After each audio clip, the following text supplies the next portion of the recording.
복음을 증거하는 것과 귀신을 쫓는 것은 같은 일입니다. 주님께서도 제자들에게 복음을 전파해라 하시면서 그냥 파송한 것이 아니라 분명하게 귀신을 내쫓을 수 있는 능력도 함께 주셨다라고 복음서에서는 기록하고 있습니다. 복음은 귀신과 같이 가게 되어 있습니다. 우리가 신앙생활하면서 이 귀신이라고 하는 개념을 동양적인 유교적인 차원에서 이해를 하기 때문에 귀신의 실체를 잘 모릅니다. 그러므로 복음을 증거하는 것과 귀신을 쫓는 것은 같은 건데, 같은 맥락에서 이해를 해야 되는데, 결국 복음을 받아들인다라고 하는 것은 귀신의 실체를 아는 것이라는 거예요. 많은 신앙인들이 귀신의 실체를 모르고 귀신은 마치 어디 저기 멀리 있는 무덤에 서나 있는 존재로 이해한단 말이에요. 그렇지 않습니다.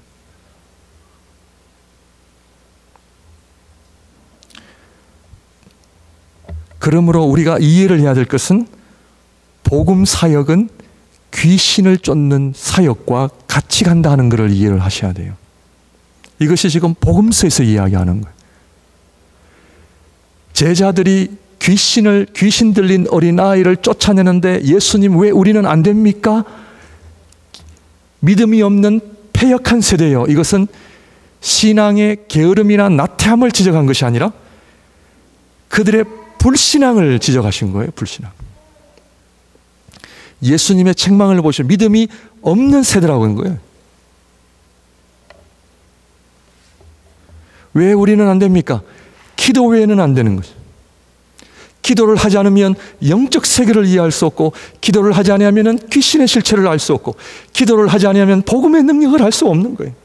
기도가 없으면 신앙의 매력과 신앙의 능력을 우리가 경험할 수 없는 거죠. 기도입니다. 기도입니다. 예수님의 사역을 이어받은 사도들을 보세요. 사도행전의 사도들이 예수 그리스도의 복음을 전할 때마다 귀신을 쫓는 그런 사역이 같이 감을 우리는 알아야 되는 거예요.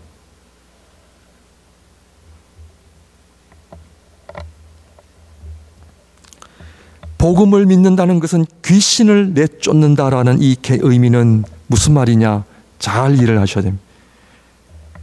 내가 예수를 믿는다, 복음을 믿음으로 아멘 받아들일 것이냐, 아니면 귀신의 지배를 받는 하나님을 대적하는 자리에 있을 거냐, 둘 중에 하나밖에 없다는 이야기입니다. 내가 주는 그리스도시요 살아계신 하나님의 아들입니다. 바요나 시모나 네가 복이 있도다. 이를 너에게 알게 하니는 네가 아니라 성령이시다. 성령이 내 안에 거하심으로 말미암아 예수 그리스도를 주로 고백하고, 그리고 하나님이 보내신 메시아임을 고백한다라는 이 의미는 내 안에 귀신이 있는 것이 아니라 성령이 임하는 사건을 말하는 거죠. 그런데 이 고백을 복음의 고백과 복음의 은혜가 없다라고 하는 것은 내 안에 성령이 계신다는 것이 아니라 누가 있다고요? 귀신이 있는 거예요.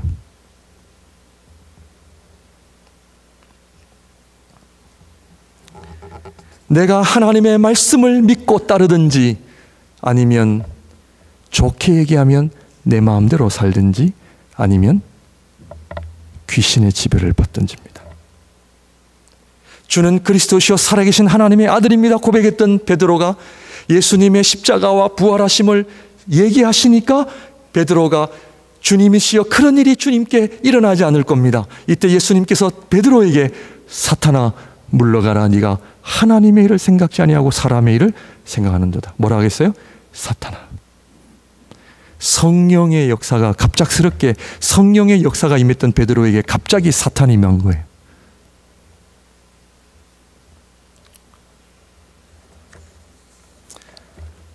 오늘 저와 여러분들 이렇게 옷을 잘 입고 단장을 하고 이쁜 모습으로 앉아 있지만, 그러나 우리의 영적 세계를 들여다보면 성령이 내 안에 거하시는지, 말씀이 나를 지배하고 있는지, 하나님의 영광에 사로잡힌 인생인지, 아니면 내 고집대로 내 마음대로 사는 인생인지 알아야 합니다.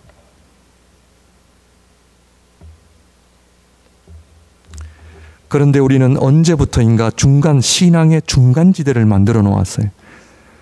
하나님의 말씀에 순종하든지 아니면 하나님을 대적하든지 둘 중에 하나인데, 우리는 신앙의 이 중간지대를 만들어 놓은 거예요.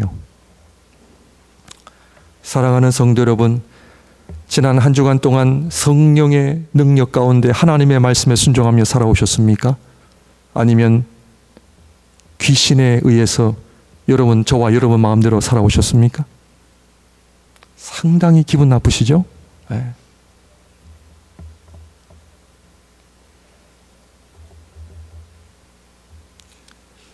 하나님께 순종하든지 내 마음대로 살든지 둘 중 하나입니다. 그런데 우리는 이 중간지대를 만드는 거예요. 이 중간지대가 뭐냐면 인본주의입니다. 인본주의는 오늘날 교회를 위협하는 것은 여러분들 인본주의예요. 그런데 인본주의가 저 멀리 동성애자들에게 있고 뭐 이런 것이 아니에요. 인본주의는 우리 하나님을 믿는 신앙인들 안에도 인본주의가 얼마나 들어와 있는지 몰라요? 인본주의는 한마디로 인간 중심입니다. 인간 중심입니다. 오늘날 교회가 하나님 중심이냐 인간 중심이냐? 오늘날 교회가 하나님을 기쁘시게 드릴 것이냐 사람을 기쁘게 할 것이냐? 사람을 기쁘게 하죠. 하나님의 영광보다는 사람을 기쁘게 하죠. 저와 여러분들의 삶은 하나님을 기쁘시게 하고 있습니까? 사람을 기쁘게 하고 있습니까? 인간 중심이라고 하는 것은 인간의 생각 안에 인간의 생각 안에 하나님과 영적 세계를 요 인간 생각 안에 집어넣는 거예요. 좀 쉽게 말씀을 드리면 우리 인간은 1 더하기 1은 2가 돼야 되는데 1 더하기 1은 5가 되든지 마이너스가 되면 우리는 힘들어요. 벌써 힘들어요. 1 더하기 1은 얼마입니까? 2예요. 근데 1 더하기 1이 3이 된다든지 10이 된다든지 아니면 마이너스가 된다든지 그러면 어려워합니다. 그래서 사람들이 보이지 않는 하나님, 보이지 않는 영적 세계에 대해서는 불안해하는 거예요. 그래서 영적 세계를 뛰쳐나온 거예요. 그래서 인간이 무엇을 발달시켰느냐? 과학을 발달시켰습니다. 여러분 성경을 잘 보시면 이 과학의 발달의 시작이 누구냐? 가인입니다. 가인. 에덴 동산에서 쫓겨나서 아담과 하와가 가인과 아벨이 있었는데 이 가인이 아벨을 죽이고 나서 불안해서 정말 견디지 못해서 하나님께서 불안을 해결할 수 있는 표를 받았음에도 불구하고 결국 보이지 않는 영적 세계, 보이지 않는 하나님, 보이지 않는 믿음의 세계에 불안한 거예요. 결국에는 가인이 과학을 발전시킵니다. 1 더하기 1은 2, 5 더하기 5는 10. 편한 거예요. 안전하다 생각한 거죠. 과학이 발달하기 전에는 중세 시대에는 천둥이 치면 하나님께서 화를 내신다 사람들이 그렇게 생각을 했습니다.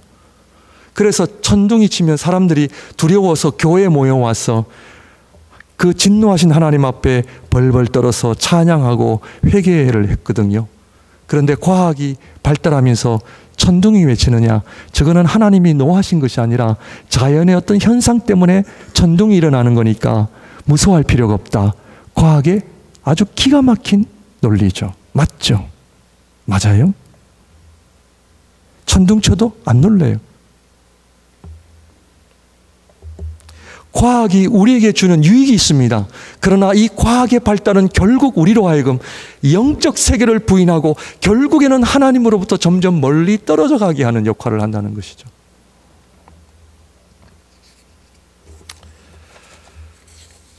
창세기 4장 16절에서 17절을 우리 한번 볼까요?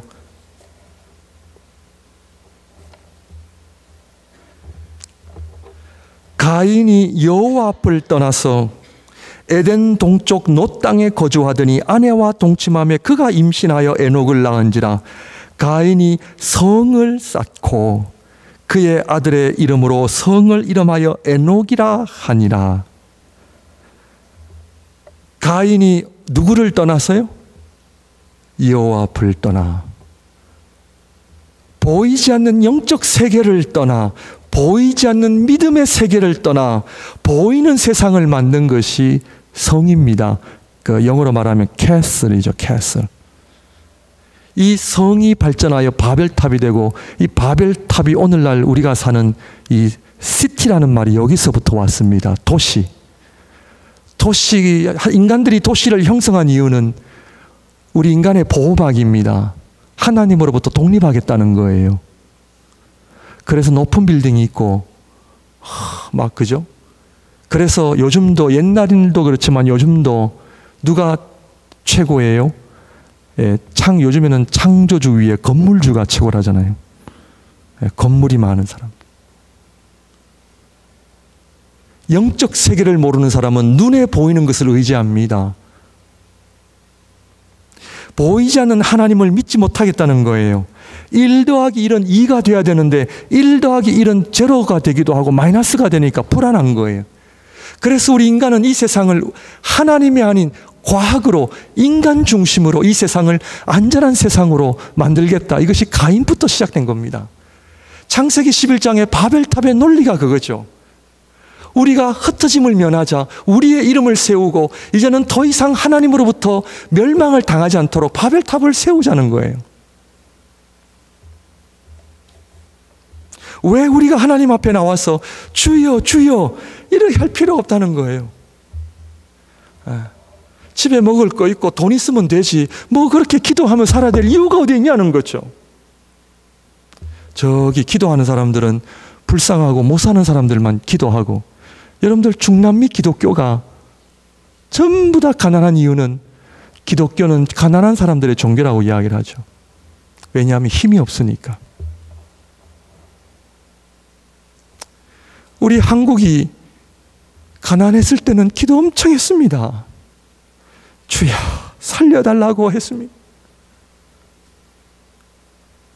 그런데 저희들 잘 살게 되니까 기도 안 하잖아요. 그러나 하나님께서는 아벨 대신 아담과 하와에게 누구를 주셨냐면 셋을 주셨죠. 창세기 4장 25절에서 26절입니다. 우리 한번 볼까요?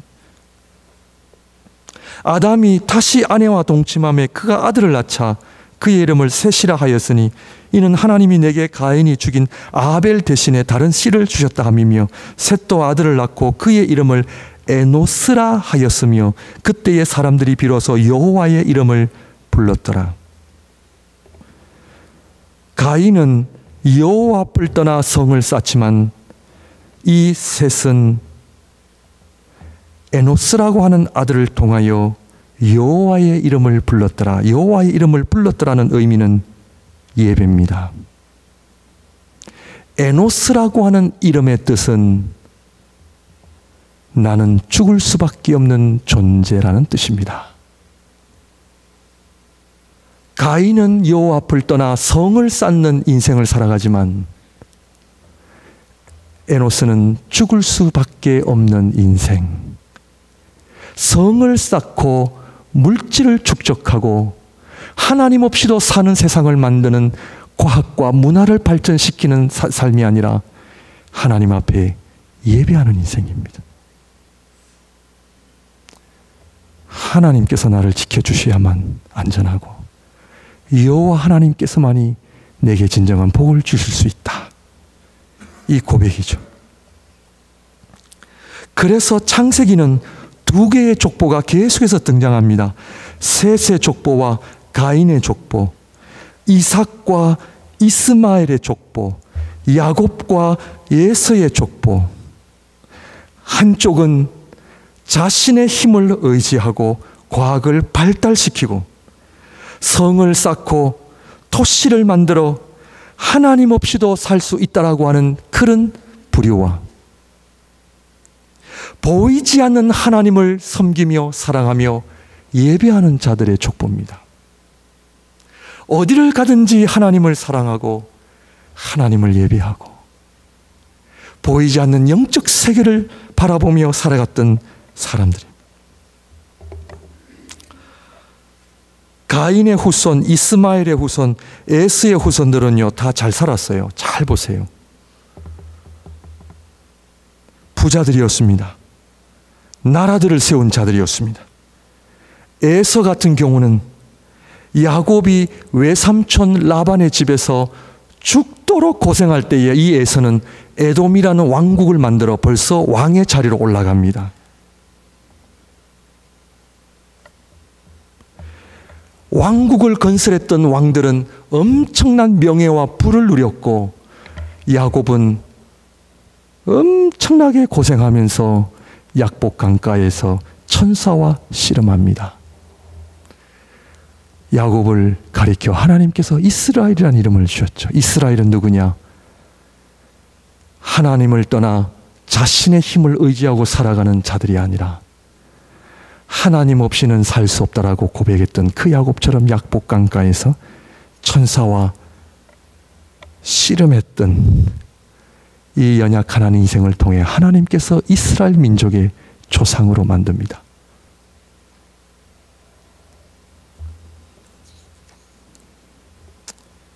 진짜 복이 뭡니까? 진짜 복이 뭐예요? 애굽에 누가 내려갑니까? 에서가 내려갑니까? 이스마엘이 내려갑니까? 여러분, 이스마엘도 보십시오. 복을 많이 받았습니다. 그런데 하나님께서 이스마엘에게, 하갈과 이스마엘에게 내가 너에게 복을 주겠다. 그러나 하나님의 언약은 없습니다. 애굽으로 내려간 사람들은 누구냐? 야곱의 자손들이죠. 430년 동안 노예 생활하면서 누구를 찾느냐? 하나님을 찾습니다. 살기가 어려워 하나님을 찾습니다. 하나님의 백성은 자신의 힘과 물질을 자랑하고 의지하는 인생이 아니라 연약하여 하나님 앞에 나오지 않고서는 안 되는 연약한 자들을 통해 이스라엘 백성이 되었다는 사실을 알고 계십니까?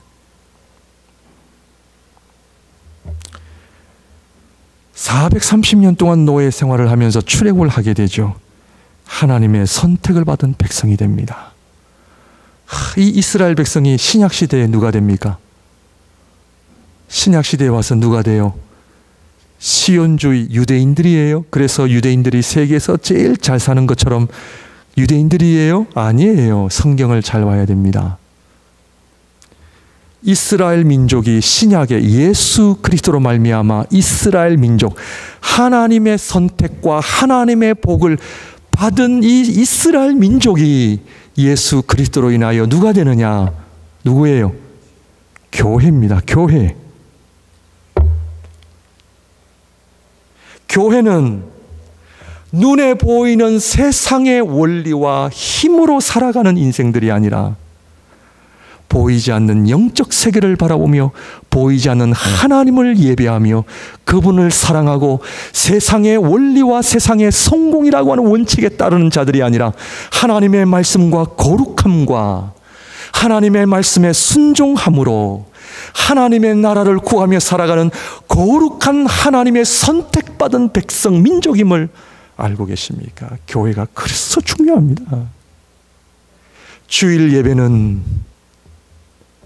지난 6일 동안의 삶을 돌아보며 하나님, 세상의 원리가 아니라 세상의 가치관이 아니라 하나님의 말씀, 하나님의 나라의 가치관을 가지고 살다가 오늘 주님 앞에 주는 나의 하나님, 주는 나의 여호와, 주는 나의 반석이시오 요새시오, 나의 주, 나의 하나님을 고백하는 자들의 모임이 교회라는 사실을 알고 계십니까? 교회는 힘 자랑하는 곳이 아닙니다. 교회만 그런가요? 가정이나 우리 신앙인들은 힘 자랑하시면 안 됩니다. 하나님 기뻐하시지 않습니다. 그런데 사람들은 보이지 않는 거 믿어요, 안 믿어요? 왜 기도를 하지 않는지 아십니까? 솔직하게 오늘 하나님 앞에 고백하시길 바랍니다. 한국말에 약사가 있고 약장수가 있습니다. 약사는 정말 이 전문인이잖아요. 그러나 약장수는 전문인이 아닙니다. 그러나 한국 문화에서 사용되어지는 약장수라고 하는 개념은 약장수의 목적이 뭡니까? 약이에요? 아니에요. 약장수는요, 자신도 그 약 안 먹어요. 무엇이냐면 돈이에요, 돈.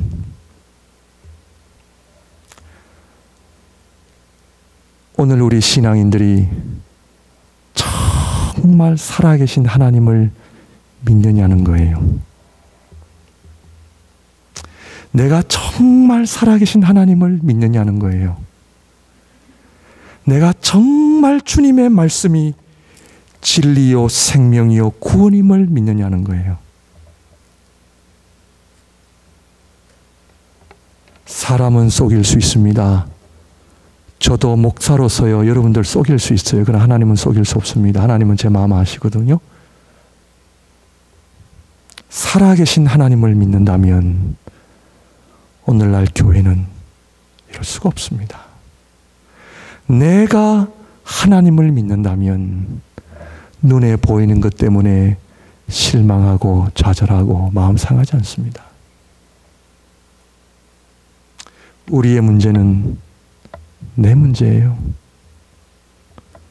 누가 나를 어렵게 하고 누가 나를 힘들게 해서 어려운 것이 아니라 인생은 내 문제입니다. 내가 하나님 만나야 돼요. 내가 영적 세계를 들어와야 돼요. 그런데 보세요. 귀신이 하는 일을 보세요. 인본주의를 통하여 결국에는 영적 세계를 부인합니다. 하나님은 없다. 이 땅에서 물질이 최고다. 이 세상에서 잘 사는 것이 최고다. 가진 자가 힘이 있다. 모든 것을 가진 자가 능력이 있다. 속이죠. 영적 세계를 부인하면서도 귀신은 어디에서 일을 합니까? 영적 세계를 위해서 모든 인간들을 속이고 유혹하고 멸망의 자식을 다 만든단 말이에요. 우리 신앙인들이 이거를 알아야 되는 거예요. 귀신이 우리를 어떻게 유혹하고 세상에 눈에 보이는 세상을 유혹하여 영적인 세계를 부인하게 만들고 하나님의 말씀도 옛날의 말씀, 살아계신 하나님 앞에 기도하는 능력, 기도하는 이 아름다운 이 열매를 다 우리로 하여금 빼앗아가는 거예요. 기도하지 않는 거예요. 순종하지 않습니다. 영적 세계를 보셔야 됩니다. 지금 얼마나 귀신들이 교회를 장악하고 있습니다. 찬양, 기도의 능력 사라지게 만들고 예배 가는 것 자체가 지루하고 예배 가는 것 자체가 힘들어요. 예배 앉아있는 거 너무 힘들어요. 복음의 능력 사라지게 합니다. 하나님의 은혜와 사랑 사라지게 만듭니다. 그래서 신앙인들 입가에 나오는 이야기가 사람은 변화되지 않는다. 기도해도 소용없다. 말씀, 요즘 시대에 말씀 순종하는 사람이 있느냐?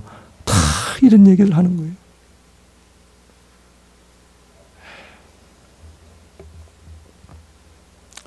사랑하는 성도 여러분, 우리 인생이 1 더하기 1은 2가 되나요? 안 되나요? 살아보니까 죄송합니다. 여기 나이 드신 분들 계시는데 저도 50년 살아보니까 1 더하기 1은 인생이 2가 안 돼요. 안 돼요. 그렇게 노력하고 그렇게 애를 쓰는데도 1 더하기 1은 2가 돼야 되는데 마이너스가 되고 어떤 경우는 마이너스 100도 되고 두 손 두 발 다 드는 거예요. 여러분 마음대로 인생이 아름답게 왔습니까? 정말 여러분들이 원하는 대로 인생이 그렇게 되든가요? 자식이 여러분들 우리 마음대로 되든가요? 물질이 우리의 마음대로 되든가요?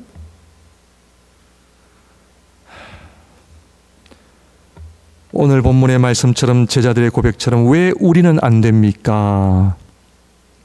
기도 외에는 안 된다. 그 말씀은 영적 세계를 너희가 알아야 된다. 영적 세계를 아는 것이 뭐냐?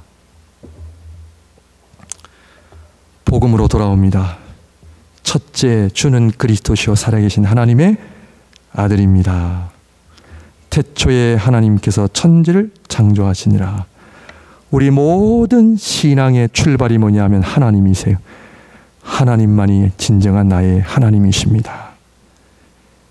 인정하시기를 주님의 이름으로 축원드립니다. 하나님을 인정하시는 삶이 되시기를 바랍니다. 하나님을 인정한다고 하는 것은 무엇을 의미하느냐 하면 하나님의 말씀이 내 인생의 기준입니다.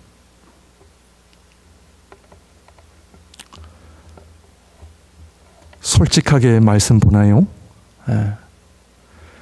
내 생각인지 하나님의 뜻인지 구분이 되어집니까?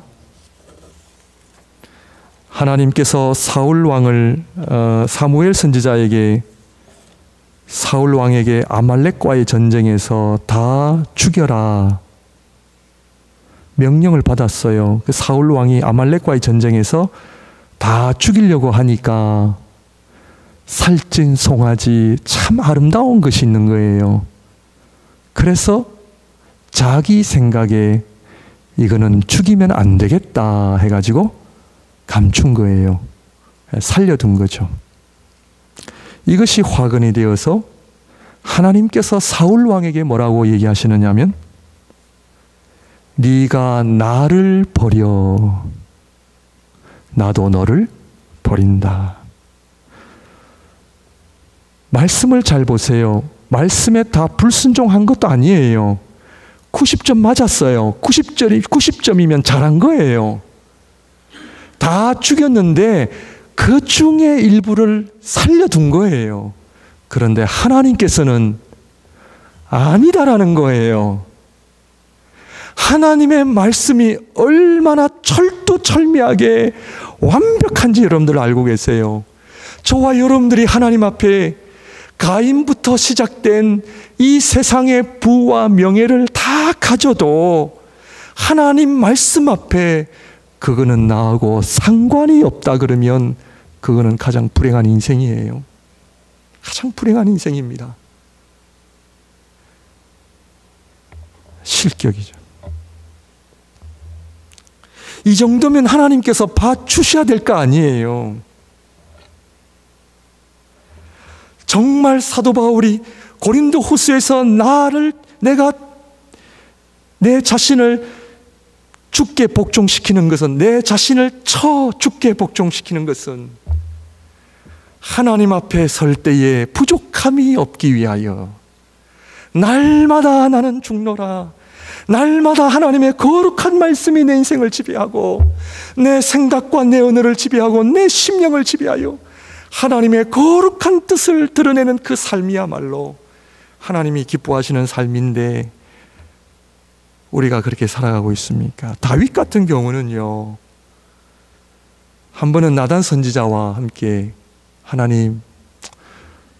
하나님의 성전을 짓는 것이 참 좋을 것 같습니다. 그래가지고 나단 선지자도 왕이시여 참 좋을 것 같습니다.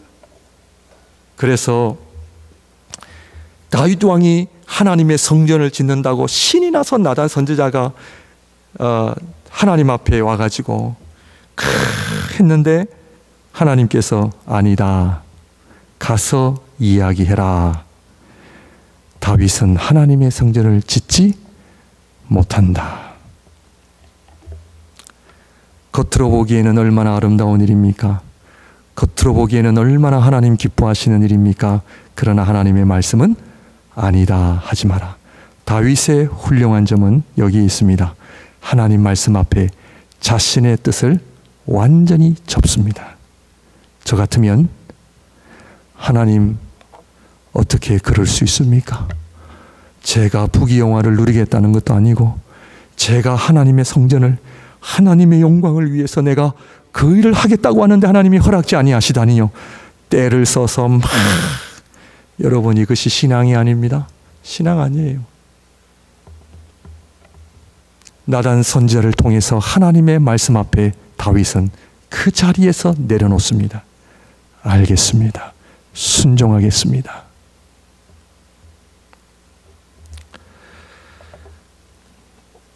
사랑하는 성도 여러분, 왜 어린 양의 피를 흘려야 합니까? 왜 강아지 피는 안 되고 원숭이 피는 안 됩니까?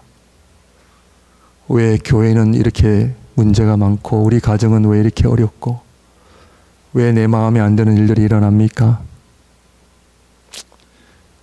왜 그래요, 여러분들? 왜 어린 양의 피를 흘려야 됩니까? 하나님의 기준입니다. 하나님의 기준. 왜 무교절 때 누룩이 없는 빵을 먹어야 됩니까? 하나님의 명령이기 때문입니다. 왜 우리가 금식해야 됩니까? 하나님의 명령이기 때문에. 왜 우리가 초막절을 지켜야 되고 안식일을 지켜야 됩니까? 하나님의 말씀이요. 왜 우리가 하나님 기뻐하시는 신앙생활을 해야 됩니까? 하나님의 말씀이. 하나님의 기준. 하나님의 기준을 우리가 실천하기 위해서 하나님께서 저와 여러분들에게 이 땅에 두신 두 가지 공동체가 있는데 그것은 바로 교회 공동체와 가정 공동체입니다. 부모님이 훌륭해서 공경하는 것이 아닙니다. 교회 지도자들이 훌륭해서 순종하는 것이 아닙니다. 하나님께서 세워주신 질서입니다. 질서. 성경을 자세히 보십시오. 복은 그냥 오는 것이 아닙니다. 복은 그냥 오는 것이 아니에요. 복은 하나님께서 저와 여러분들에게 주실 수도 있지만 성경을 보시면 복은 누구를 통해서 오느냐 하면요. 가정의 부모님을 통해서 옵니다. 교회는 지도자를 통해서 복이 옵니다.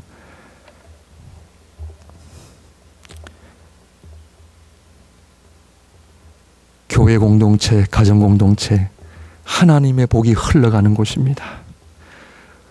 여러분, 목회자로서 늘 하나님 앞에 기도하는 것이 있어요. 그것이 뭐냐면 우리 성도님들 복받게 해주시고 복된 가정 되게 하시고 엄청난 복 하나님 주세요. 하나님의 복 많이 받으시기를 바랍니다. 진정한 복은 하나님의 말씀, 내 생각에는 얼마나 우리 표현 많이 합니까? 내가 보기에는 목사님 내가 살아보니까 하나님 기뻐하시지 않습니다. 영적 세계를 통하여 하나님께서 우리 가정에 주신 말씀을 우리 가장들이 회복하시기를 주님의 이름으로 축원드립니다. 우리 부모님들 왜 아멘 안 하세요? 우리 가정들이 무엇을 하고 살는지, 목사님 우리 애들은요 뭐를 하며 어떤 대학에 가고 어떤 직장에 가야 할지 몰라요. 대답제 가르쳐 드릴게요. 우리 부모님 기도하시면 됩니다. 기도하시면 됩니다. 하나님 분명히 가르쳐 주십니다. 하나님 우리 목양교회 사명 하나님 분명히 가르쳐 주십니다. 둘째로 그리스도의 십자가를 이해해야 합니다. 주는 그리스도시요 살아계신 하나님의 아들입니다. 고백 가운데 우리 주님께서 두 가지를 말씀하셨죠. 그리스도의 죽으심, 그리스도의 십자가는 유월절과 같은 의미로 일어났기 때문에 출애굽의 유월절을 우리가 보면은 잘 알 수 있습니다. 모세가 바로에게 가서 말합니다.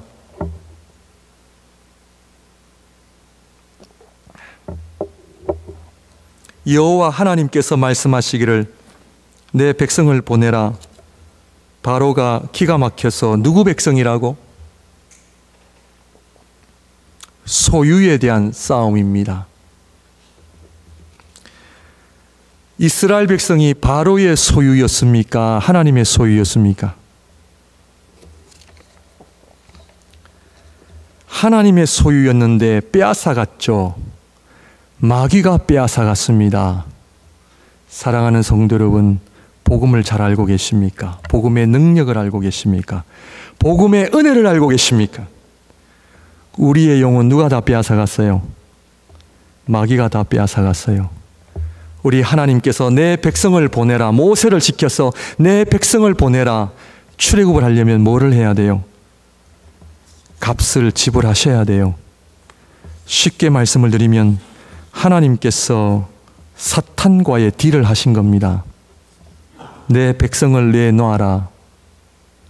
우리 하나님께서는 공의로우신 하나님이시기 때문에 사탄을 멸하시고 빼앗을 수가 있으세요. 그러나 공의의 하나님이시기 때문에 사탄과 딜을 하시면서 내 백성을 내보내라 하시면서 값을 지불하셨죠. 우리 하나님께서. 그 값이 뭡니까? 어린 양의 피입니다. 그것이 바로 독생자 예수 그리스도의 피값으로 저와 여러분들을 사탄의 권세 아래 우리를 사신 겁니다. 믿으십니까? 하나님께서 아버지여 아버지여 어찌하여 나를 버리시나이까? 이 십자가 위의 고백은 하나님께서 사탄의 손에 내 사랑하는 아들을 너희 마음대로 해라.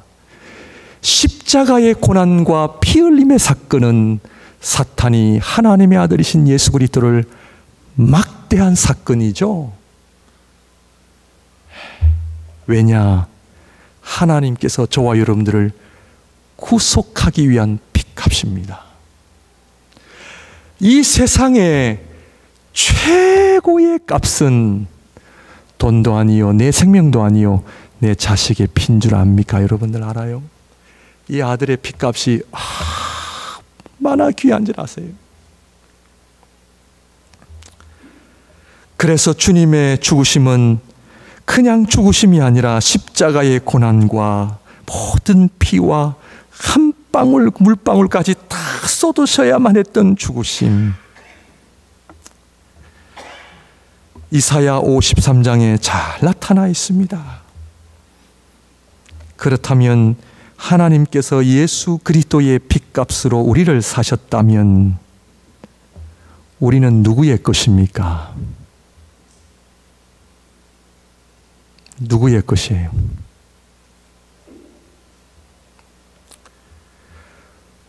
저와 여러분들이 겪는 모든 우리 인생의 상처와 아픔과 괴로움과 고통의 문제는요, 소유에서 다 옵니다. 내 것. 그러나 예수 그리스도 안에서 우리의 것은 없습니다. 다 하나님의 것입니다. 나는 너의 하나님, 너희는 나의 백성. 하나님의 백성의 소유는 한 가지밖에 없습니다. 그것은 바로 하나님밖에는 없습니다. 하나님께서 출애굽 사건을 통하여 내가 애굽의 모든 장자를 다 죽였지만 이스라엘 백성의 장자만은 살려두었다. 그래서 하나님께서 말씀하시기를 이스라엘의 장자는 내 것이다. 이스라엘의 장자는 하나님의 소유임을 선언하시면서 이스라엘 모든 백성들의 소유권이 누구에게 있느냐? 하나님의 것이에요. 이것이 바로 교회 구성원들이 그리스도의 몸을 이루어가는 하나님의 백성들의 고백이 예수 그리스도를 나의 주님으로 나의 하나님으로 고백하는 순간 내가 가진 모든 것이 누구의 것이냐? 하나님의 것이에요. 이것이 예수 그리스도의 십자가 사건에서 회복이 되어져야 됩니다. 하나님 거예요. 그렇다면 하나님 앞에 어떻게 살아야 됩니까? 장자의 것은 누구의 거예요? 하나님의 것이. 그래서 첫 새끼, 어린 양이든 소든 첫 새끼는 하나님의 것이 하나님 앞에 바쳐야 돼요. 장자를 하나님 앞에 바치는 것이 이스라엘 백성들의 영적 원리입니다. 장자를 바친다고 하는 것은 하나님 앞에 최고의 것을 드리는 삶이 우리 하나님의 백성들의 삶입니다. 신앙생활은 하나님 앞에 드리는 것입니다. 하나님 앞에 최고의 시간, 최고의 물질을 하나님 앞에 드리는 것이에요. 왜냐하면 우리 하나님께서 최고이신 예수 그리스도를 주셨기 때문에 그래요. 찬양이죠, 고백이죠. 왜 싸우는지 아십니까?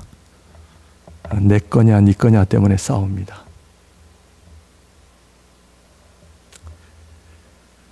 사랑하는 성도 여러분, 예수 그리스도의 핏값으로 저와 여러분들을 사신 하나님께서 저와 여러분들을 그냥 놔두시겠습니까? 그냥 놔두시겠어요?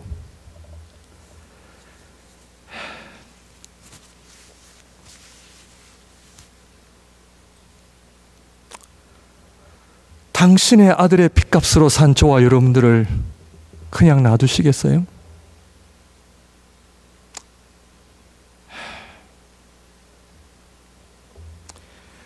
한 가지를 더 말씀드리고 정리하겠습니다. 주님의 부활하심입니다. 주님의 부활하심으로 말미암아 우리에게 주신 은혜가 뭡니까? 에베소서 2장 1절에서 7절 봅니다.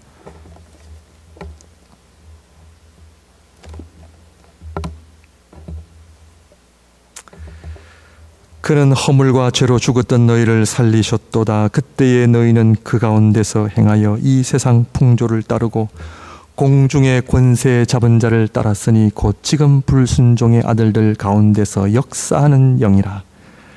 전에는 우리도 다 그 가운데서 우리 육체의 욕심을 따라 지내며 육체와 마음에 원하는 것을 하여 다른 이들과 같이 본질상 진노의 자녀이었더니 긍휼이 풍성하신 하나님이 우리를 사랑하신 그 큰 사랑을 인하여 허물로 죽은 우리를 그리스도와 함께 살리셨고 너희는 은혜로 구원을 받은 것이라. 아멘. 또 함께 일으키사 그리스도 예수 안에서 함께 하늘에 어떻게 해요? 앉히시니. 예수 그리스도의 부활하심의 궁극적인 은혜는 우리가 부활할 것이다. 그 정도는 아니에요. 그 정도뿐만이 아니에요. 예수 그리스도의 부활하심으로 말미암아 그리스도 예수 안에서 함께 하늘에 저와 여러분들을 이미 앉히실 것이다 아니에요. 우리 유용한 목사님 설교를 통해서 몇 번 우리 목사님 강조하셨어요. 과거형이에요. 예수 그리스도를 믿는 순간 우리는 이미 하늘나라에 예수 그리스도와 함께 앉은 존재예요. 예수 그리스도와 함께 앉았다고 하는 것은 무엇을 의미해요? 하나님의 권세, 예수님의 권세가 내 것이에요. 믿으십니까?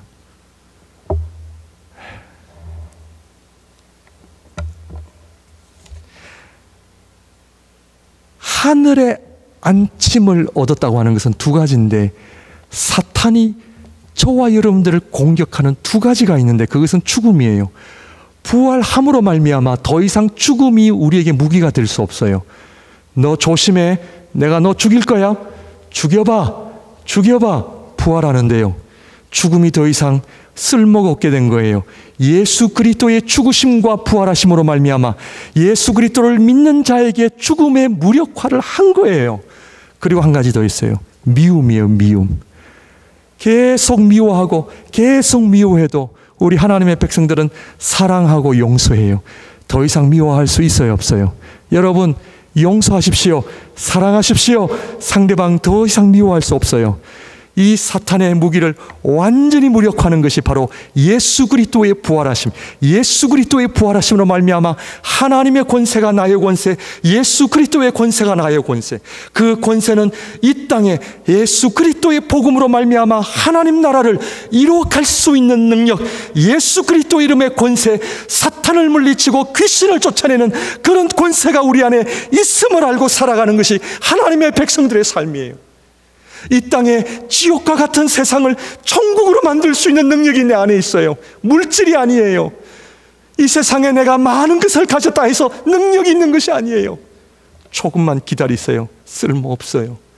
영원한 것은 하나님의 나라예요. 복음이에요. 예수 그리스도의 죽으심과 부활하심이 오늘 하나님의 거룩한 백성들을 어떻게 하나님의 자녀가 되게 하시고 하나님의 권세로 말미암아 이 땅에 하나님의 나라를 확장해 나가는 일에 저와 여러분들을 부르셨다는 사실을 알고 계십니까? 이 감격 속에 살고 계십니까? 이 능력 속에 살고 계십니까? 말씀의 권세 있으십니까? 기도의 권세 있으십니까? 밴쿠버에요. 정신병자들이 너무 많아요. 너무 많아요.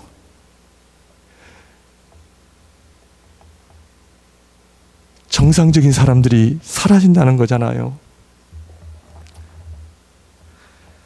정말 영적 세계를 경험하시기를 바랍니다. 하나님을 인정하시고요. 하나님 앞에 말씀대로 행하지 않는 거 다 우리 있잖아요. 회개해야 돼요. 함부로 말하고 함부로 생각하고 육신이 원하는 대로 살아왔잖아요. 더 이상 그렇게 살면 안 돼요. 성령께서 내 마음을 주장하시고 성령께서 내 생각을 주장하시고, 하나님 앞에요, 제가 여러분들 물질이 탐나서 말씀드리는 거 아니에요. 헌금 설교하는 거 아닙니다. 하나님 앞에요, 최고의 것을 드리시길 바랍니다. 하나님의 말씀을 붙잡고 하나님 앞에 최고의 것을 드리는 사람이 복을 안 받을까요? 정말 하나님의 복 받지 못할까요? 하나님께서는요, 그래도 우리 하나님께서는요, 그런 자들에게 복을 주십니다. 최고의 시간, 최고의 것을 하나님 앞에 드리시길 바랍니다. 이스라엘의 장자는 내 것이라 하셨어요. 우리의 것은 없어요. 그냥 아침 안개와 같이 들의 풀처럼 있다가 잠시 있다가 사라지는 것이 인생이에요. 하나님 사랑하고 하나님 나라를 위해 살다가 복음을 위해 살다가 가는 것이 최고의 인생이에요. 주님 섬기는 것이 최고의 인생이에요. 하나님을 사랑하고 섬기는 것이 최고의 인생이에요.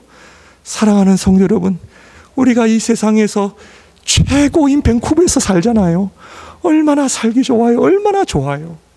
그런데요, 하나님, 이 축복을 내가 좀 더 행복하게 살아보겠다고가 아니라 이 하나님의 아름다운 복음, 하나님의 나라를 위하여 복음의 권세 회복하시기를 주님의 이름으로 축원드립니다. 아멘. 우리 찬양 하나 하고, 시간은 많이 됐습니다. 찬양 하나 하고 우리 좀 기도하고 그렇게 마치도록 하겠습니다.